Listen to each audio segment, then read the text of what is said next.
रत्न सिंहासन पछपाख को एबे जीवाकू छाड़ू नाहंती। मोर सौभाग्य जेतेबेले नवविवाह पर मु पुरी रे अवस्थान करते एवं भगवान का दयार अनेक थर रत्न सिंहासन पछपाखर अंधार भितर मु तल्लीन हो जाइछि। नहले मो भली जणे व्यक्ति सी आसिकरी आपण मानक सम्मुखरी एमिति गोटे अनुष्ठान जोटी विद्यादान करा जाए, जोटी समस्ते ज्ञानी प्राज्ञ एमिति के कुनी कुनी छुआ माने जो माने मने होचନ୍ତି चुलबुली प्रजापति, किंतु सेमानंक भितरे ज्ञानर खणी रहिछि। सेमाने जहाँ जानिचନ୍ତି ताहा मते जणा नाही। आ सबुठु गोटे बड़ अनुभव हेठी मोर ओडिया भाषा साहित्य एवं जगन्नाथ संस्कृति एई संपर्क रे मुझे कौन कहिबे से कथा मते भी जड़ा नहीं, किंतु आजिर जो यात्रा ताहा मु केबे भी भूली परिबिनी। कारण आपण मानक आखि को ताहा मिछ लगी पारे, किंतु मोर हृदय को ताहा सत। एवं एठी गोटे हृदय तो निश्चय बुझिबो से हो केही नुह सी जे कि आमर ओडिशार भारत वर्षर आंतर्जातिक स्तर आपण मानक भाषा सेलिब्रिटी संगीता गोसाई आमे दुहे सहपाठी। तेणु भावन्तु तो आमे दुई जन जेतेबेले एकाठी एठिके आसीथिबु आमर बयस केते एठी जो माने पढुथिबे +2 एडमिशन नैथिबे सेई मानक स्तर रे। तेणु मनरे ए जो कोमलता ए जो चलचंचल भाव आज अलक्ष्य रे आमको प्रदान करिसंती एही महाविद्यालयर कर्तृपक्ष तांक निकट रे निश्चित भाव रे मु मोर कृतज्ञता स्वीकार करिबे।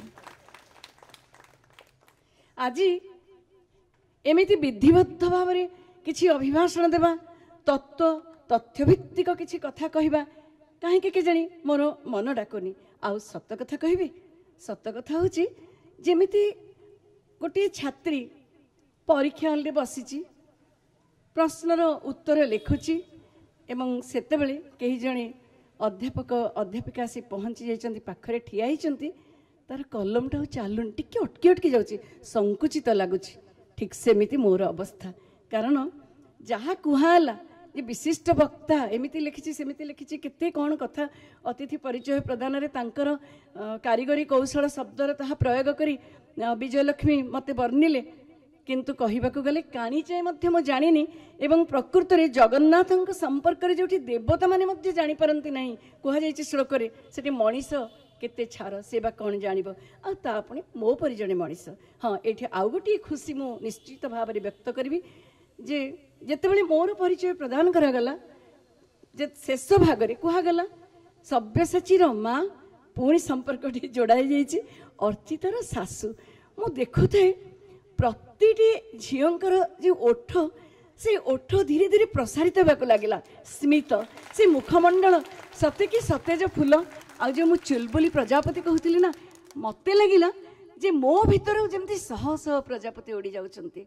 आउठी आउ गोटे कथा कहबी मु जेतेबेले निजे प्रजापतिमय होई उठिथिली हठात मु देखिली जे एठी एठी एई धारा रे गोटे प्रजापति प्रदक्षिण करुछि। मते लागिला जे जेमिति आमे कहू कौन प्रजापति ब्रह्मा सृष्टिर आदि सी जमती प्रजापतिर रूप नहीं एई खंडमंडल रे टिके घूरी जाउछन्ति, एई खोरधामे को आसीछन्ति। एई जो सभा आज सभा को आम कौन कहवा जोठी साहित्यर निराजना जोठी संस्कृतिर चर्चा जोठी श्री जगन्नाथ आम चर्चार आराध्य सेठी निश्चित भाव में ए सभाटी होची देवसभा बा ए जो स्थानटी यह पालटि जाइछि श्रीक्षेत्र अंश विशेष। कारण हृदय कौन कि जदि आम धरी जानिबा ताले से हृदय होची रत्न सिंहासन। श्रीमंदिर केबे तैयारी हैला केमिति पुनर्संस्थापित हैला केउ राजा यहाको तोड़ाई थिले ए देउळ तोड़ार कथा से स्कंद पुराण जे आज पर्यंत जहाँ वर्णन करे जे सब बही अच्छी से पोथी पाठ मु परसिबाक जाऊ नहीं। मु श्रीमंदिर कथा कहूची मोर एकदम जुड़ुबुड़ु अनुभूति आ मु भाबुची बहुजन जानी नथिबे श्रीमंदिर रे केते कोन रहस्य रहिछि रहस्यर गंताघर से आमे जेतेबेले जाऊ आमे चका आखिर विभोर हो मग्न हो प्राण आंदोलित हुए आमे जेतेबेले ठाकुरଙ୍କ सम्मुखरे ठिया हो आमे आखि बुझी दो आखि बुझी दे आमे जगन्नाथ को जेमती देखू चतुर्धा मूर्ति को देखिला बेले तांको देखू देखू तांको चका आखिरे आम आखि मिसौ मिसौ आखि हमर छड़ छड़ हो जाए कौन आमे डाकिबा को चाहूँ कौन आम मागिबा को चाहूँ सबु मागुणी आम भूली जाऊनी कि प्रकृत में आम चक्षु जिते मुद्रित हो जाए से अंधार विराजित होती प्रभु श्री जगन्नाथ। अंधार कहले केवल जे कष्ट जंत्रणा गोटे असह्य पदपातर जीवन ता नुहे, अंधार भी भारी मधुर, अंधार भी खूब आलोकित। रत्न सिंहासन पछपाख को एबे जीवाकू छाड़ू नाहंती। मोर सौभाग्य जेतेबेले नवविवाह पर मु पुरी रे अवस्थान करथे, मोर गोसाई शाशु मो पाखरे थांती। मो गोसाई शाशु प्रतिदिन श्री जगन्नाथ मंदिर जाती दर्शन पाई, मु तांको सहित जाए एवं भगवान का दयार अनेक थर रत्न सिंहासन पछपाखर अंधार भितर मु तल्लीन हो जाइछि। आउ सेई अंधार आखि बुझीदेले जहाँ को मु देखे अंधार बुझीदेले सबु रंग फिका, एते मो सामने समस्ते बसिचंदी, मु कहा को जेमती देखि पारुनी अथच अनुभव करि पारुछि। हाँ धीरे धीरे समस्तंग मुह आखि खोलीदेली, समस्ते मते दृश्य हेले। ईश्वर जेतिकी दृश्यमान सेतिकी अदृश्य, से उभा जेते से पोता सेते। मोर अनुभूतिर कथा को मु आसुछि। थरे रवि नारायण मिश्र जे कि थिले मंदिर प्रशासक, जड़े साहित्यिक एवं जगन्नाथगत प्राण, रजत कर एमाने समस्ते कृष्ण केशव षडंगी आमे समस्ते मिसी बहुत थर दूरदर्शन किछि किछि जगन्नाथ कार्यक्रम रे अंशग्रहण करिथाउ। मते रवि नारायण मिश्र गोटे बही देइथिले, पीतवास राउतराय, डॉक्टर पीतवास राउतराय जे कि प्रति वर्ष गोटे गोटे जगन्नाथ संपर्कित पुस्तक प्रकाश करती। रवि नारायण मिश्र प्रदत्त से पुस्तक मु पढ़िली जे श्रीमंदिर रे अछंती जर देवता। आउ जदि मनीष जर रे पड़े, घरे कई जर रे पड़ीचंती, ताले जर देवता को स्मरण करी टंकाटे किंबा 2 टंका रखीदेले दियों पाखे और जेबे सुविधा हम पुरी को गले जर देवता को अर्पण कले निश्चित जर छाड़ी जीव। मोर तो एते भल दृष्टि शांत शिष्ट, किंतु सेमती नुह। मु सब कथा को आह्वान करे, सब कथा को परखे, एमती अंध भाव किसी विश्वास करें। तेणु मो भली अधम व्यक्ति कौन करता। से निबंधटी पढ़ी मु भाविली जे किए सी जर देवता, आ कौन श्री जगन्नाथ को जर देवता कहुच्छे कि सी तो जर रे पड़ती, अणसर घरे रुहंती। हौ जी भी हूँ से जर देवता जदि जर छड़े दे पारुचंदी, जर बढ़े दे तो पारिबे। देखिया तो मते हेले जर हो आश्चर्य हिजिबे। मते किछि समय पर जर आक्रांत कला एवं मु मोर रोषेईबास सारी दे खरा बेले बहीटे धरी जितेबाला सेजरे गड़पड़ होची से समय रे मते जो जर आसिला मुझे अनुभव कली केमिति ना हठात मोर पादर गरम माड़ी आसिला एवं मो देह तातीगला। जर देखला बेलू बहुत जर अच्छी। यही जर पाई मु चिकित्सालय द्वारस्थ हेली, केते कौन परीक्षा निरीक्षा है, किंतु जर पाई किसी शीर्षक मिलानी। तापरे मु भाविली मु जो एमती कहली जर देवता मते जर दियो कौन सी जर देइचंती। तापरे मु बहुत अनुताप करी भाविली जे ना एमिति कौनसी शक्ति को अज्ञ पर आह्वान देवा कथा नहीं, मोर सतरे मस्त बड़ अपराध हो जाइछि। तापरे मु जर देवता को स्मरण कली एवं मुंडरे टंकाटी लगे दियों घरे रखिली। तापरे आमे जीवु जीवु ही मंदिर जाई पार नथिलु। मंदिर गलु मु जेतेबेले जर देवता अन्वेषण कली सेतेबेले मु पाइलेनी। मंदिर रे बहुत जन किसी कहि पारलेनी। तापरे लक्ष्मी मंदिर पाखरे जे बलिता बिकुथांती तांको पचारि बुझिली सूर्य मंदिर। लक्ष्मी मंदिर रु आनंद बजार दिगरी गला बेले बाम पटे जो सूर्य मंदिर से ही सूर्य मंदिर रे कांथर पार्श्वस्थ कांथरे अछंती क्षुद्र अवयवर मूर्ति। से होचंती जर देवता। सेठी भी लिखा है जर ठाकुर एवं तांकर 3टी मुंड 6टी हाथ और 3टी पाद। मु सेठारे से टंकाटी को से जो बसी थांती जे आचार्य जे पुरोहित पूजारी तांको कहली ए कथा एवं तांको ठारू किछि जर देवता संपर्क रे जानिली और तांको मु कहली मु टंकाटी आनीथिली ना सेठी थोई दियंतु। आ जबे जदि इच्छा हुए ताहले पणा टिके भोग हुए, भोग करी मांकड़ माने जो अछंती मंदिर रे से मान को अर्पण करि दिया जाए।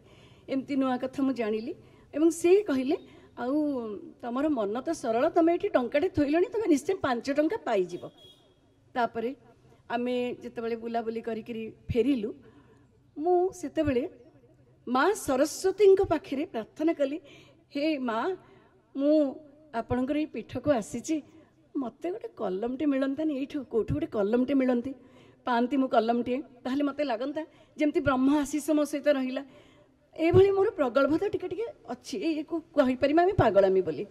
ତାପରେ ମୁଁ ଯାହା ଭାବେ ମୁଁ ଜୋରରେ ଭାବୁଥାଏ, ମୁଁ ମୋ ଭାବନାକୁ ୟାଙ୍କ ଆଗରେ ପ୍ରକଟ କରୁଛି। ଏମିତି ଆମେ ଯାଉଛୁ, ତାପରେ ଆମେ ଗଲୁ ଶ୍ରୀ ଜଗନ୍ନାଥଙ୍କୁ ଦର୍ଶନ କରିବା ପାଇଁ। ପ୍ରବଳ ଗହଳି ହେଇଥାଏ। ମୁଁ ଦେଖିଲି ଗୋଟିଏ କଲମ କ୍ୟାପ୍ ଅଲଗା ହେଇକି ରହିଛି, ପଡ଼ିଛି। ମୁଁ ୟାଙ୍କୁ କହିଲି ଏଇଠି, ମୁଁ ସେଇଠି ମା ସରସ୍ୱତୀଙ୍କ ପାଖରେ ମାଗିଲି, ଆଉ ଏଇଠି ମୁଁ ଗୋଟେ କଲମଟିଏ ପାଉଛି। ତାପରେ ଇଏ କହିଲେ ସେ କଲମଟା ଜମାରୁ ଗୋଟେଇବନି, ଆଉ ଯଦି ଗୋଟେଇ ଥିବ ଦେଖିବ, ଏମିତି ଧମକେଇ ଦେଲେ। ତାପରେ ମୁଁ ବି ଟିକେ ନୀରବି ଗଲି, କିନ୍ତୁ ମୋର ତ ମନ ସେଠି ଥାଏ। ମୁଁ ମୁଣ୍ଡିଆ ମାରିଦେଲି, ଦେଖିଲି ସେ ଟିକେ ଆଗେ ଆଗେ ଯାଉଛନ୍ତି, ଯଦିଓ ସିଏ ଦେଖୁଛନ୍ତି ତଥାପି ସାହସର ସହିତ ମୁଁ ନଇଁ ପଡ଼ିଲି ଓ କଲମକୁ ଏବଂ କ୍ୟାପ୍କୁ ଏକାଠି କରି ଧରିକି ପଳେଇ ଆସିଲି। ବାହାରେ ମାଙ୍କୁ ପଚାରିଲି, ମୋତେ ତ ଗାଳି ଦେଲନି, ମୁଁ କଲମ ଗୋଟେଇକି ଆଣିଲି। ସେ କହିଲେ ତମେ କଲମ ଆଣିଲ କି? ମୋତେ ତ ଦିଶିଲା ତମେ ତୁଳସୀ ମେଞ୍ଚେ ଗୋଟେଇଲ। ତାପରେ ଆମେ 22 ପାହାଚ ଅତିକ୍ରମ କରି ଯେତେବେଳେ ଫେରିବାକୁ ଉଦ୍ୟତ, ସେ ଯେଉଁ ମୋତେ କହିଥିଲେ ଜରଦେବତାଙ୍କ ପାଖରେ ଯେ ଟଙ୍କାଟେ ଦେଲଣି 5 ଟଙ୍କା ପାଇଯିବ, ମୁଁ 5 ଟଙ୍କାଟିଏ ପାଇଲି। ଇଏ କହିଲେ କାହିଁକି ଏମିତି ଗୋଟେଇକିରି ଆଣୁଛ? ମୁଁ କହିଲି ନା ନା, ମୁଁ ନିଶ୍ଚୟ ନେବି। ଯେମିତି ମୋ କଲମଟା ଛଡ଼ା ତୁଳସୀ ଭଳି ଦିଶିଥିଲା, ଏଇ ଯେଉଁ 5 ଟଙ୍କି ମୁଦ୍ରାଟିକୁ ବ୍ରହ୍ମଚନ୍ଦନ ବୋଲି ଭାବିନିଅ। ତାପରେ ମୁଁ ଗୋଟିଏ ଆଣିଲା ପରେ ସେ କହିଲେ ହଉ ତାହେଲେ କାହାକୁ ଦେଇଦିଅ, ଭିକ ମାଗୁଛନ୍ତି ଭିକାରୀଙ୍କୁ ଦେଇଦିଅ। ମୁଁ କହିଲି ମୁଁ ତ ସବୁଠୁ ବଡ଼ ଭିକାରୀ, ମୋତେ ମିଳିଛି, ମୁଁ କାହିଁକି ଦେବି? ତାପରେ ମୁଁ ସେଇ କଲମଟି ନେଲି ଏବଂ ଏଇ 5 ଟଙ୍କାଟି ନେଲି ଓ ସେଇଥିରେ ମୁଁ ଜଗନ୍ନାଥଙ୍କ ଉପରେ ଗୋଟିଏ କବିତା ମୋ ମନରେ ଯାହା ଆସିଥିଲା ମୁଁ ଲେଖିଥିଲି। ଏଇଭଳି ଯେଉଁ ଅନୁଭୂତି, ଏମିତି ସମସ୍ତଙ୍କ ପାଖରେ କିଛି କିଛି ଅଲୌକିକ ଅନୁଭବ ଭରି ରହିଥିବ। ତେଣୁ ଏଇଭଳି ଯେଉଁ ଗୋଟେ ମୋର ଜୀବଦ୍ଦଶାର ଅନୁଭବ ମୁଁ ଆପଣମାନଙ୍କ ସମ୍ମୁଖରେ ପ୍ରକାଶ କଲି।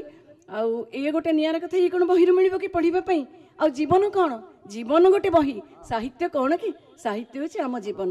ଆମ ଘରେ ପ୍ରତ୍ୟେକ ସଭ୍ୟ, ବାପା ମା, ଜେଜେମା, ଆଈ, ଅଜା, ମାମୁଁ, ମାଇଁ, ଆମର ଯେତେ ଯେତେ ସମ୍ପର୍କୀୟ ଅଛନ୍ତି ସମସ୍ତଙ୍କର କେତେ କେତେ କାହାଣୀ ନାହିଁ କି?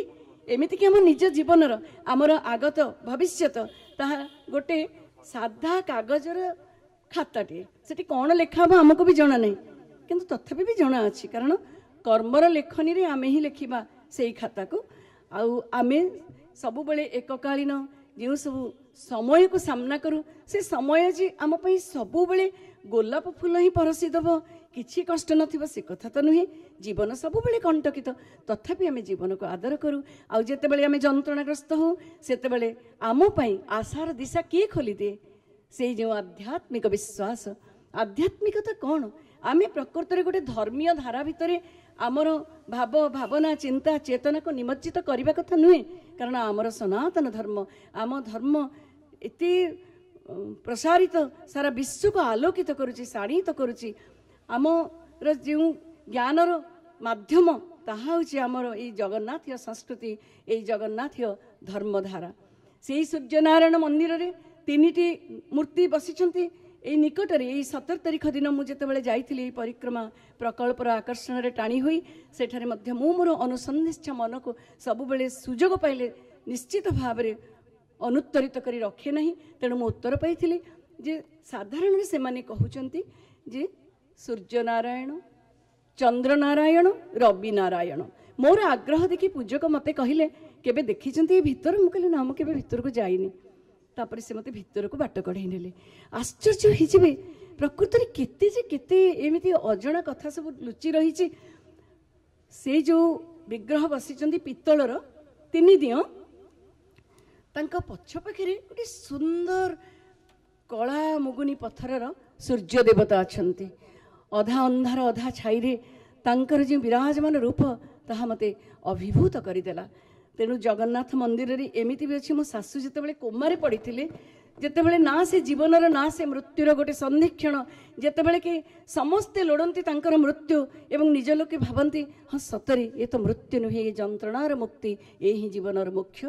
ସେଇଠି ମଧ୍ୟ ଜଣେ ଦିଅଁ ଅଛନ୍ତି, ଦେବୀ ଶୀତଳା ଠାକୁରାଣୀ। ତାଙ୍କ ପାଖରେ ପୂଜାର୍ପଣ କଲେ ମିଳିଯାଏ ରାହା ଏବଂ ସେ ମୁକ୍ତିର ମାର୍ଗ ଉନ୍ମୋଚିତ ହୋଇଯାଏ। ଠିକ୍ ସେମିତି ଆଉ ଗୋଟିଏ ହୁଏତ ଆପଣମାନଙ୍କୁ ଏ କଥା ଜଣାଥିବ କି ନାହିଁ ମୁଁ ଜାଣିନି, ବେଢ଼ା ଦେବାଦେବୀ କେତେ ଯେ ଅଛନ୍ତି। सेई बेढ़ा देवादेवी भितर जितेबाला आम मंदिर प्रवेश करुचु जो पतित पावन बसिଛନ୍ତି पतित पावन को सामना कले आमर बाम पार्श्व अच्छा फते हनुमान पिला माने तुम मैंने तो निश्चय श्रीमंदिर जाऊँ आज मुझे जहाँ जहाँ कहूँ निश्चित भाव में निजे निजे से स्थान को जाइकरी अनुभूति साउंटिब आउ से जो फते हनुमान अच्छा से फते हनुमान क्षुद्र कलेबर किंतु एति तांकर प्रभाव आउ जदि भाव दे आम डाकिबा ताहले आमर जो अधा छिंडा काम ताहा छिंडी जीव मनकर चाबीटा कौटी रही जाइए बहीटा मिलूनी कलमटा कौटी अच्छी किए नहीं जाइए ताहले सब कौटी अच्छी कौन जदि आम मन दे फते हनुमान को डाकिबा सी मिल जाउछि पिला मानकर किछि असुविधा अच्छी रोग जंत्रणा जदि माटी मन दे डाकुची ताहले से निश्चय से मुक्ति पाउछि विश्वास मेल तो सबू ना ए विश्वास रे भगवान विजय लक्ष्मी एटी कौन कहते शिला हूँ शालग्राम दारू हूँ देवता जहाँ आज एठी जो माने कहूना बसिचंती एठी मनीष गढ़ुचंती जो माने से विद्यादाता विद्यादात्री माने से माने समस्ते निश्चित ज्ञानर भंडार एवं मु ए जो समस्त सम्मुखरे जहाँ कहूची जहाँ व्यक्त करुची ताहा मोर प्रगल्भता मात्र जगन्नाथ संस्कृति को जदि किए तोली धरे जदि किए जीवंत करिछि जदि इतिहास को किए लिपिबद्ध करुछि ताहले तार माध्यम कौन तार माध्यम होछि साहित्य आमर कुहाजी शब्द ब्रह्म तेणु यही शब्द ब्रह्म को धरी रखे साहित्य एवं साहित्य ही इतिहास को धरी रखे जगन्नाथ संस्कृति आमर ताहा दुईटी भित्ति उपर प्रतिष्ठित गोटे होछि आमर शास्त्रकार मानकर चर्चा एवं आउ गोटे होछि गड़ी आसीथिबा लोककथा लोकगीत किंबदंती कहानी बा आज मु जेमती मो कथा वर्णना कली सेमिति अनेक अनुभूति तेबे बहुत चर्चा हुई उत्तर सत्य संपर्क रे जो पोस्ट ट्रुथ ये उपरे अमेरिका रे एभली चर्चा होइतिला गोटे बही लेखा होइतिला जे से 2016 मसीहा रे ऑक्सफोर्ड अभिधान रे बहुल भाव रे उत्तर सत्य शब्दटी चर्चित होइतिला ए उत्तर सत्य कौन ये उत्तर सत्य है जहाँ भित्ति काल्पनिकता जहाँ आवेगिक जहाँ विज्ञान सम्मत नुहे किंतु थरे कहले ताहा मिछ हजार बार जिते कहला ताहा सत्तरी परिणत हो जाए तेणु माणिक गौडुणी जो कही बेस आमर जननायक जे ज्योतिरिंद्रनाथ जहाँ कहते माणिक गौडुणी ठारू से दुई भाई कला घोड़ा धड़ा घोड़ा चढ़ी आसी दही पीले एवं रत्न मुद्रिका देइथिले हुए तो आजिर कहीं पिला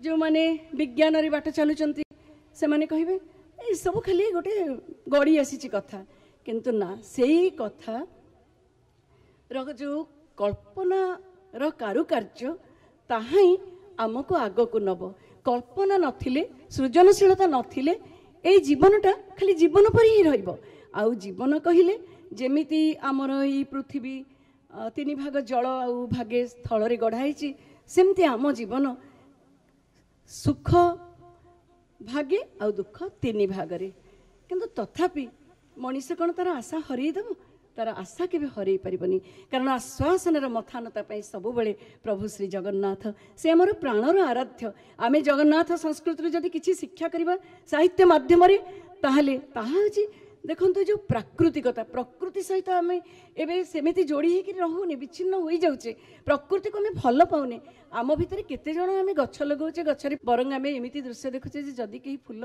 फुटे बाड़ी में केते कष्ट करी राति अधरू कढ़ीटी को जमती गोटे माने गर्भपात मत लगे जमती कढ़ी भी तोलिकी नहीं जाऊँच गचरे फुल को छाड़ू ना भारी कष्ट हुए आमर जो श्री जगन्नाथ श्री बलभद्र माँ सुभद्रा तांकर जो साजसज्जा तांकर जो मंडणी ताहा सुबासित फूल रे सब बड़े हुए फूलर बास्ना ताको जेतले मैं आघ्राण करूँ आम मन केमती विमोहित हो जाएनि कि ए सृष्टि केते सुंदर लगे मु अधिक कहूँ कि पिला माने नहीं तो मोर समय जदि हो जाई पारे अधिक हो जाए ताहले मते निश्चय सूचय देबे कारण एठी मोर मने पड़ुछि दक्षिण आफ्रिकार कौन से एक अंचल रे गोटे परंपरा अछि जे वक्ता से गोटे गोड़े ठिया होकर वक्तृता देवे ताल गोड़ काटो आ बड़े सी चुप हो रही आमित देखते गोटे अमायिक लोक सामने माइक पाई माइक बेले बेले गोटे कालीसी भाया लगे तेणु मु भावुची मत सी माइक कालिसी लगिनी तो जदि सेमिति हुए ताहले एथिरु मते निश्चित भाव में मुक्त करदे मु अनुरोध करुच्ची। समय निर्घंट वार्निंग बेल जो पिला मान डिबेट कंपिटिशन बजा हुए सेमती बजेदेली मु संगे संगे बंद करदेवी। तेणु प्रकृतिर प्रतिनिधित्व करछंती भगवान। भगवान किए जे भगवान कौन ये जो गढ़ाई कि आम दियों घरे अच्छा कि मंदिर रे अच्छा प्रकृति भगवान होती अनुभव।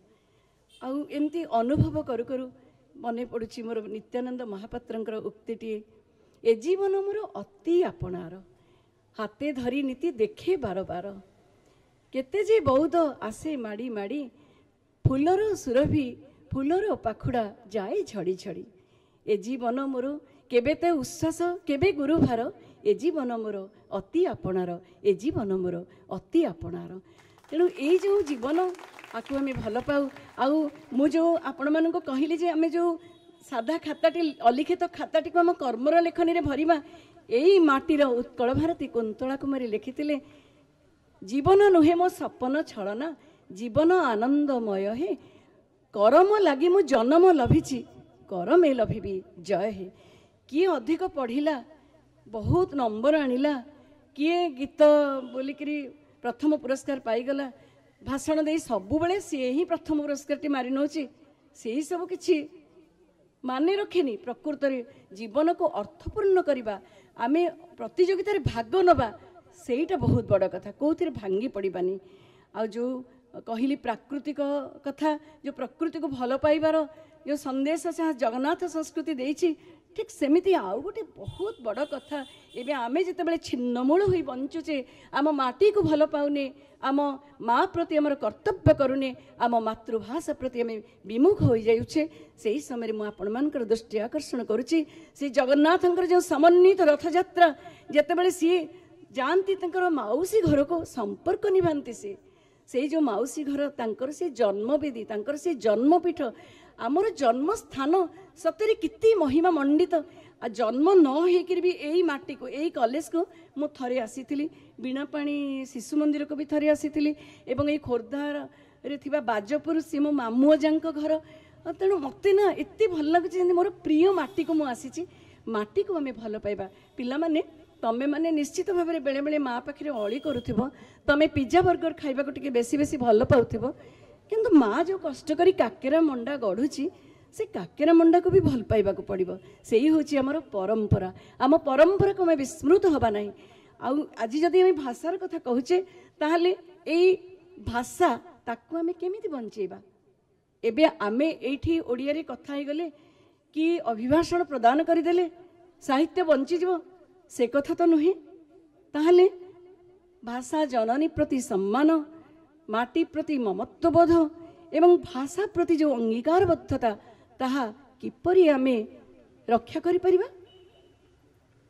एबे तो देखंतु पिला माने केमिति चलुचंती आमरी घर कथा कहूची।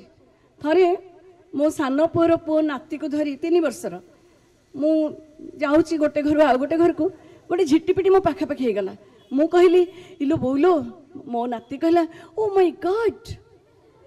तेणु यही हूँ तफात आ मु ताको जेते थर कहूची ओडिया शिखेबी सेटा हेई पारुनी कारण सी जो देखुची टीवी रो जहाँ शिखुची ताकू सी बढ़िया ग्रहण करी नौची पुणी घर भितर भी आम मानकर समस्तंकर चलनी चेतना चिंतन समान कि जेतेबेले इंग्राजी मीडियम स्कूल रे माँ माने बहुत बेसी पैसा खर्च करी पिला को पाठ पढ़ाउचंती सेतेबेले पिला माने भी जदि एमती जेजेमा आई कोठू गोटे गोटे ओडिया शब्द शिखी स्थल विशेष रे कहि दउचंती सेठी माटी आहत होची नवपीढ़ीर ए जेमिति तते एते बतेली एते टंका खर्च कली तू आकाश रे स्टार को स्टार न कहि तारा कहचु। तेणु एमिति हेले आम पिले केमिति ओडिया शिखिबे। आमे ग्लोबाली बंचुचे सत कथा आमे विश्वग्रामर मध्यबिंदु ठिया होइछे अन्य भाषा शिखिबा केबे भी दोषावह नुहे। एककालीन गोटे शिशु 5टी भाषा को आयत्त करि पारिबो। तेणु नवपीढ़ीर माँ मानकु दीक्षित करिवार बेଳ आसीछि। एई नवपीढ़ीर माँ मानकु किए से दीक्षा देबो। आज मोरी बयसर पिला माने ए मु पिला माने कहि दोछि काइना से ସେତିକି ବେଳଠୁ ମୁଁ ପିଲାଟେ ହେଇଯାଇଛି ହେଲେ ମୁଁ ଟିକେ ବଡ଼ ହେଇଯାଉଛି ହେଲା। ମୁଁ ସମସ୍ତଙ୍କର ହେଲେ ମା ଜେଜେମା ଏମିତି। ତେଣୁ ମୁଁ ପୁଣି ଗୋଟେ ମୋର ଭୂମି ବଦଳିଗଲା, ଭୂମିକା ବଦଳିଗଲା। ତେଣୁ ମୁଁ ବର୍ତ୍ତମାନ ଟିକେ ଏଇ ପିଲେ ଏମିତି କର ସେମିତି କର କହିବି। ଏପର୍ଯ୍ୟନ୍ତ ବୋହୂ ଥିଲି ମୁଁ, ନଈଟିଏ ହିଁ ଏବେ ଆନିକଟ ବନ୍ଧା ହେଇଗଲା। ତେଣୁ ମୁଁ ମୋ ନିଜ ପାଖକୁ ଫେରି ଆସିଲି। ତେବେ ଏଇଠି ମୋତେ ଭାରି ଗୋଟେ ଦୁଃଖ ଲାଗେ କଥାଟିଏ। ଆମେ ସମସ୍ତେ ଥରେ ଗୋଟେ ସାମାଜିକ ଉତ୍ସବରେ ଏକାଠି ହେଇଥିଲୁ। ସେତେବେଳେ ଆମ ଘରର ଯେଉଁ କୁନି କୁନି ଉତ୍ତର ପିଢ଼ି ମାନେ ସେମାନେ ବସିକିରି କିଛି କିଛି କଥା ହେଉଛନ୍ତି ନିଜ ନିଜ ଭିତରେ। ତାପରେ ମୁଁ ଦେଖେଇଲି ତାଙ୍କୁ ନଡ଼ିଆ ଗଛରୁ ଗୋଟମା ପଡ଼ିଥିଲା। କହିଲେ ଦେଖି ଏଇଟା କ'ଣ? ସେମାନେ କହିଲେ ବେବି କୋକୋନଟ୍। ତେଣୁ ଆମର ଖାଲି ନଡ଼ିଆ ଗଛକୁ ଦେଖିଲେ ବି କେତେ ଯେ କେତେ ଶବ୍ଦ। ଆମେ ଯେଉଁ ପଇଡ଼ ପିଉଛେ, ଗୋଟେ ନାଳି ପଇଡ଼ ଅଛି, ଗୋଟେ ଅଧାଡୁଆ ପଇଡ଼ ଅଛି, ଆମର ନଡ଼ିଆ ଗଛରେ ଚଅଁର କ'ଣ, ମାନେ ସେସବୁ ଆମ ପିଲାମାନେ ବୁଝିପାରୁନାହାନ୍ତି, ଜାଣିପାରୁନାହାନ୍ତି। ଭାଷାରେ ଆମେ କେତେ ଧନୀ। ତେଣୁ ଆମର ଭାଷାକୁ ଆମେ ଯଦି ପ୍ରାଧାନ୍ୟ ନ ଦେବା ତାହେଲେ କିଏ ରକ୍ଷା କରିବ? ଏବେ ଜଣେ ବହୁ ବର୍ଷ ତଳର କଥା ମୁଁ କହୁଛି, ସେ ଝିଅଟି କେତେ ପ୍ରତିଷ୍ଠିତ ହେଇଗଲାଣି। ମୁଁ ସବୁବେଳେ ତାକୁ କହେ, ଆଚ୍ଛା ତୁ ମୋତେ ଆଣ୍ଟି ନ ଡାକିଲେ ହୁଅନ୍ତାନି, ତୁ ମୋତେ ଡାକୁନୁ ମାଉସୀ। ତାପରେ ସେ କହିଲା ନା ନା, ତମେ କ'ଣ ଆମ ଘର ଲୋକ କି ମୁଁ ତୁମକୁ ମାଉସୀ ଡାକିବି? ମୁଁ ତ ଆମ ଘର ମାଉସୀଙ୍କୁ ବି ଏବେ ଆଣ୍ଟି ଡାକୁଛି, ଆଉ ମୁଁ ତାଙ୍କୁ ମାଉସୀ ବି ଡାକୁନି। ନା ନା ମୁଁ ଡାକିବିନି। ତାପରେ ସେ ମୋ ସାଙ୍ଗରେ ବହୁତ ସୁଖ ଦୁଃଖ ହୁଏ। ତାପରେ ସେ କହିଲା, ଜାଣିଛୁ ଆଣ୍ଟି ଆଜି ନା ଅଞ୍ଜଳି ଏମିତି କହିଲା, ଜାଣିଛୁ ଆଣ୍ଟି ଅଞ୍ଜଳି ନା ଏମିତି କଲା। ମୁଁ କହିଲି ଆରେ ମୁନି, ଏଇ ତୁ ଯେଉଁ କହୁନୁ କି ଅଞ୍ଜଳି ଏମିତି କହିଲା ସେମିତି କହିଲା, ତା ନାଁ ତ ଅଞ୍ଜଳି ହେଇଥିବ। ନା ହଁ ତା ନାଁ ଅଞ୍ଜଳି। ମୁଁ କହିଲି ଅଞ୍ଜଳିକୁ ଅଞ୍ଜଳି କହୁନୁ। ନା ଅଞ୍ଜଳିକୁ ଅଞ୍ଜଳି କହିଲେ ନା ସେ ମାଇଣ୍ଡ କରିବ। ତେଣୁ ଆମେମାନେ ଆସି ଏଇ ସ୍ତରରେ ପହଞ୍ଚିଛେ। ଆଉ ଏଥିପାଇଁ ଆମେ ପିଲାମାନଙ୍କୁ ଜମା ଦୋଷ ଦେବାନି। ଏମିତିକି ମୁଁ ନବପିଢ଼ିର ମାଆ ମାନଙ୍କୁ ବି ଦୋଷାରୋପ କରୁନାହିଁ। ଯଦି ଦୋଷ କେଉଁଠି ଅଛି ତାହା ହେଉଛି ଆମ ପାଖରେ। କାରଣ ମୋର ନିକଟତର ଜଣେ ଆତ୍ମୀୟ, ପାଖାପାଖି ମୋ ବୟସ, ଥରେ ଆମର କେଉଁଠାକୁ ଗୋଟେ ଯିବାର ଥିଲା, ଗୋଟେ ସଭା କାର୍ଯ୍ୟରେ। ମୁଁ ତାଙ୍କୁ ଯେତେବେଳେ କଲ୍ଟିଏ ଦେଇ ପଚାରିଲି ଆମେ ଯିବା, ସେ କହିଲେ ନାଇଁ ନାଇଁ ନାନୀ, ଆଜି ଆମର ଜିଜୁ ଆସିଛନ୍ତି, ଦିଦି ଆସିଛନ୍ତି ତ। ମୁଁ କହିଲି ଆଚ୍ଛା ଆପଣ ଓଡ଼ିଆଣୀ ନୁହନ୍ତି କି? ତାପରେ ଏବେ ଆମର ଏଇ ଯେଉଁ ଛୁଆମାନେ ସେମାନେ କ'ଣ କରୁଛନ୍ତି, ତାଙ୍କୁ ତ କିଏ କହୁନାହାନ୍ତି ଯେ ନାନୀ ଅପା ଦେଇ, ଆମର ଏତେ ଡାକ ଅଛି। କିନ୍ତୁ ଆମ ପିଲାମାନେ କ'ଣ କରୁଛନ୍ତି, ଦିଦିରୁ ବର୍ତ୍ତମାନ ଏଇ ଦିରେ, ଏଇ ଦି କ'ଣ ହେଲା ରେ ଦିଦି, ମାନେ ଦିଦି ଦି ଏଇ ଭିତରେ ଏମାନେ ବଞ୍ଚିଲେଣି। ଆଉ ଯେଉଁ ବୋଉ ନନା ମା ବାପା ଏସବୁ ଡାକ ତ ହଜିଗଲା। ଦୁଃଖ ଲାଗୁଛି। କାରଣ ଆମେ ଯଦି ନିଜେ ସାଉଁଟିବାନି ତାହେଲେ ଆମର ଶାଳଗ୍ରାମ ବାଲିଗରଡ଼ା ହେଇଯିବ। ଆମ ଭାଷା ଯଦି ଶାସ୍ତ୍ରୀୟ ମାନ୍ୟତା ପାଇଛି ତାହେଲେ ତାର ସୁରକ୍ଷା ବି ଆମର ଦାୟିତ୍ୱ। ଆମ ଜଗନ୍ନାଥ ସଂସ୍କୃତି ଯଦି ଏତେ ଉଚ୍ଚରେ, ତାହେଲେ ଶ୍ରୀ ଜଗନ୍ନାଥଙ୍କର ଯେଉଁ ସାଂସ୍କୃତିକ ଆହ୍ୱାନ, ଯେଉଁ ଆଧ୍ୟାତ୍ମିକ ପ୍ରଚୋଦନା, ତାକୁ ଆମେ ବିସ୍ମୃତ ହୋଇଗଲେ ଚଳିବ କି? ତାହେଲେ ଆମେ ଆମ ଜାତି ପାଖରେ ଦ୍ରୋହୀ ହୋଇଯିବାନି। ଆଉ ଗୋଟିଏ କଥା, ଏବେ ଏଇଠି ଏଇ କୁନି କୁନି ପିଲାମାନେ, ଏମାନଙ୍କ ଭିତରେ ଆଗାମୀ ଭବିଷ୍ୟତର କେତେ ବୈଜ୍ଞାନିକ, ଶିଳ୍ପୀ, ଚିତ୍ରକର, କବି ଏବଂ ମହାନ ମଣିଷ ଅଛନ୍ତି, ମନୀଷୀ ଅଛନ୍ତି, ବିଦ୍ୱାନ ଅଛନ୍ତି। ତେଣୁ ଏଇ ବିଦୁଷୀ ଝିଅମାନେ, ଏମାନେ ବହୁତ ପାଠ ପଢ଼ିବେ କି ଏମାନଙ୍କ ଭାଇମାନେ ଏତେ ପାଠ ପଢ଼ିଲେ ଯେ ଆଉ ଓଡ଼ିଶା ମାଟିରେ ତାଙ୍କ ପାଇଁ ଉଚ୍ଚଶିକ୍ଷା ନାହିଁ କି କିଛି ବି ଜୀବିକା ନାହିଁ। ତେଣୁ ସେମାନେ ଗଲେ ବିଦେଶକୁ। ସେଇ ବିଦେଶକୁ ଯିବା ପଛରେ କାହାର ହାତ? ସେଇ ନନା ବୋଉମାନେ, ମା ବାପା ମାନେ, ମମି ଡାଡି ହେଇଯାଇକିରି ତାପରେ ସେମାନେ ଏମିତି ପିଲାଙ୍କୁ ପଢ଼ଉଛନ୍ତି, ବଢ଼ଉଛନ୍ତି, ଗଢ଼ୁଛନ୍ତି ଯେ ସେମାନଙ୍କ ଭିତରେ ଗୋଟେ କିଏ ଆସିଲେ ଘର ଲୋକ ଆନନ୍ଦ ନାହିଁ। କାହାକୁ ଟିକେ ନିଜ ଆଡ଼ୁ ହାତ ଟିକେ ଦେଇ ପ୍ରଣାମ କରିଦେବା ତାହା ନାହିଁ। ପାଖରେ ଘଡ଼ିଏ ବସିବା, ଆଦର ଅଭ୍ୟର୍ଥନା କରିବା, ସେମାନଙ୍କର କଥାରେ ଟିକେ ଅଭିଭୂତ ହେବା, ଅଭିମନ୍ତ୍ରିତ ହେବା, ମାନିବା, ଏସବୁ ପ୍ରାୟ ହଜି ହଜି ଯାଉଛି। ମୁଁ ଏମିତି କହୁଛି ବୋଲି ମୋତେ ଗାଳି ଦେଉଛୁ କି ପିଲାମାନେ? ଗାଳି ଦିଅ ପଛେ, ମୋର ତ ଭୂମିକା ହେଲେ ବଦଳି ଯାଇଛି ନା, ମୁଁ ଅଲଗା କାରେ। ତେଣୁ ମୁଁ ନିଶ୍ଚିତ ଭାବରେ ଏଇ କଥା କହିବି ଯେ ଆମ ପିଲାମାନେ ଏମିତି ସ୍ୱପ୍ନ ଦେଖନ୍ତୁ, ଯେମିତି ଆନ୍ତର୍ଜାତୀୟ ଖ୍ୟାତି ସମ୍ପନ୍ନ ଡକ୍ଟର ଏପିଜେ ଅବଦୁଲ କଲାମ କହୁଥିଲେ ଯେ ସ୍ୱପ୍ନ ଏମିତି ଆମେ ଦେଖିବା ଯାହା ଆମ ଆଖିରୁ ନିଦ ଚୋରେଇ ନେବ। ତେଣୁ ସେଇ କର୍ମ ପ୍ରବଣତା ଦିଗରେ ଆମେ ସମସ୍ତେ ଉନ୍ମୁଖ ହେବା କଥା। ଆମର ଜଗନ୍ନାଥ ସଂସ୍କୃତି ଏବଂ ଭାଷା, ଏଇ କଥାରେ ମୁଁ ନିଶ୍ଚୟ କହିବି, ଜଗନ୍ନାଥ ଯେ ଷୋଳକଳା ତହୁଁ କଳାଏ ନନ୍ଦବଳା।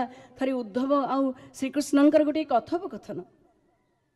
ପଚାରୁଛନ୍ତି ଉଦ୍ଧବ, ହେ ଶ୍ରୀକୃଷ୍ଣ, ଏଥର आपण जेतेबेले इहधाम त्याग करिवे समस्त कर्म सारी दे भक्त मानकर मनोवांछा पूर्ण करी सेतेबेले आमे तो आपणको देखि पारिबुनी आपणकर ई सुंदर चेहरा आपणकर ई जो अमृत वाणी आमे केमिति लाभ करिवु। सेतेबेले श्री कृष्ण कहिचंदी उद्धवंको जे सबुबेले आगरु जेतेबेले जेतेबेले मु आसुतली एई मर्त्य को बैकुंठ को फेरी जाउतली क्षीरसागर रे रहउतली किंतु ना एथर मु रहिबी श्रीमद् भागवतर रस समुद्र रे। तेणु भाषा हेउची सेई रस समुद्र भगवत रस कहिले कौन भगवत रस कहिले नुहे सांसारिक विच्छिन्नता भगवत रस कहिले नुहे जे आमे आनंदरु आमर तथाकथित लौकिक आवश्यकतारु अलग हो जावा से कथा नुहे आमर जीवन को सुंदर सुखमय प्रकृति बेष्टित सतेज सबुज करने आमे सबु बेले आमर जो जगन्नाथ संस्कृतिर महानता अच्छी जो बंधुतार परिभाषा अच्छी जो भल पाइबा अच्छी जो भक्ति भाव अच्छी समर्पण भाव अच्छी ताहा को ही आपणे नेबा कहीं बंधुता कहीं प्रेम सुंदर जार प्राप्ति लगी देवता नर एते भल लगुच आपण मान गहन मत लगुच जेहेतु मो झीटी जन्म देनी जन्मदात्री नुहे झीर अतिथि कन्या दुई जनकर अवश्य माता आउ मोर दुई पुओं को मु बढ़े कुढ़े मनीष कला बेले यहाँ सत कथा जे झील मान प्रति मोर भारी लोभ तेणु जितेबले मत टे डॉक्टर विजयलक्ष्मी दास कहले जे आपण टे आसबे कि जगन्नाथ कहवाई मु भाविली कि बढ़िया गोटे जगह को जीवी जो चिर बसंत विद्यमान पृथ्वी रे जो ऋतु थाउ ना कहीं जो झील माने सौंदर्यर खणी से सौंदर्यर विपणी केते सुंदर से माने शक्तिमयी श्री जगन्नाथ क्षेत्र रे सुभद्रा जेमिति आत्मशक्ति संपन्न ठीक सेमिति मोर यही झील माने यही कुनी कुनी गेल्हा गेल्हा यही सुंदर सुंदर हस हस मुह माने एमाने दिने भविष्य केते केते निजस्व शैली रे विभिन्न क्षेत्र रे अधिष्ठिता हेबे अधीश्वरी हेबे सारथी हेबे ए समाज को आगे नेबे तांकरी उपरे। हाँ पिला माने आज जहाँ थाए काली न थाए कईटी काली भलिया दिन गुड़ा बीती गला एबे मु जदि भाबुची आहा आउ टिके भल पढ़ी थांती कि सेतेबेले मन दे आउ टिके भल नंबर रखी थांती आहा मो पिला मानको आउ टिके एमिति गढ़ी थांती कि मो सासु जेतेबेले कोमारे पढ़ी कि मो ससुर कैंसर रे पढ़ी केबे केबे कार्य जो जंजाल जो श्रृंखल ता भितर लेखि पारु न थाए तो मु केबे केबे अतिष्ठ भी हेची सेतेबेले भी भाबुची आहा आउ टिके मन प्राण दे सेवा करि थांती कि किंतु ना फुटिला फूल कि फुटे आउ थरे फुटे सिना फूल कढ़ी आज से दिवंगत आत्मा मानक पई गाइबा को पड़ुची थिला बेले थिला तुमे अति साधारण गला परे तुमे आज लागुछ महान मु एठी कहिला बेलको मोर हृदय कोह छड़छड़े मोर सतरे आखि को लुहा आसी जाउची कारण मोर से स्नेहमयी कोमलमती जेजेमा सी जिते बयसाधिक्य थिले तथापि भी से कहते जीवन में तांकर तीर्थस्थान थिला पुरी परे बाजपुर कारण सेटा थिला तांकर बाप घर आ मते आज लगुच जमती मु मोर जेजेमा सानिध्य पाउची आ मोर जेजेमा सबु बेले जगन्नाथ पाखरे आम मानकर मंगल पई तांकर मागुणी रखुले निजको समर्पी देथिले तांकर जो निरुता भाव से जो छळ छळ जीवन प्रवाह से मु टिके जमती प्रवाहित आज हो जाइछि आ एई सुजोग मते देइछंती एई अनुष्ठान अध्यक्षा डॉक्टर विजयलक्ष्मी जे कि आमर कॉलोनी रे रहंते आमे एकटी रहू बोधे सेहि पई डाकी दैछन आउ आमे जो साई रे रहू ना से साई रो ना भी होछि हेरा गौरी साई कारण जेतेबेले अभिमान करंती लक्ष्मी आउ रथ काठ भांगी दियंती आमरी साई रे रथ अटके एवं लक्ष्मी से कार्यटी भंगारुजा कामटा करती किंतु तापर पुणी जो रसगोला खाइबा बेले बेले आम घर रसगोला जाए बेले बेले तांको घर भी रसगोला जाए आमर कोड़थिया जगन्नाथ मंदिर रे आपण मानक हुए तो अजଣା थिबो जे तांको डाकना गीता आ से खूब सुंदर गीत गाती आम कॉलोनी रे मु गढ़ी गोटे संपर्क नामक अनुष्ठान सेठी जेतेबेले भी आम एकाठी हो गीतांकर गीत निश्चित गोटे स्रोत थी गोटे सेतु थी आज से मो पई एठी सेतुबंध पलटिचंती तेणु मु तो एमती प्रशंसा करी ना सत्तरे प्रशंसा मिछरे नुह तेबे आमको जगन्नाथ संस्कृति आमर जो जन्म माटी प्रति आसक्ति निजर भाषा को भल पाइबा बेश हवा भलरे खाइबा पिंधिबा ए जो शिखौचंती ताको आम ग्रहण करवा आज पिला माने जहाँ सब ये पिला माने एते झील मान भल लगे देखिले मनीष पिला भाया दिशुंट माने कुटा काठी भाया दिशुना आजिका पिला माने जो संघर्ष करुँच कष्ट करुँच एते सुआदिया सुआदिया खाइबा थिबो से माने से खाइबारे कैलोरी देखिए सहजरे खाद्य खाई दौना ये गोटे मान्या ये गोटे ट्रेंड मु भावुची आमर ये खोर्धा महिला महाविद्यालय सेमिति प्रवृत्ति पशि ना समस्ते अति मानवीय उदारपण छड़ छड़ खाली जे जड़े कहले ता स्वरटी कुहू परी जना पड़े से कथा नुहे न कही भी बहुत किसी कही जाए तेणु आज जो मैंने नीरव बसिंट से माने निश्चित भाव में बहु ज्ञानर अधिकारी और अधिकारिणी से ही ज्ञानी मानक मु प्रणाम करुच्ची आपण मानक समस्त को प्रणाम करुच्ची एवं मते आज ये सुजोग देथिबारु मु विशेष कृतज्ञता रखुची।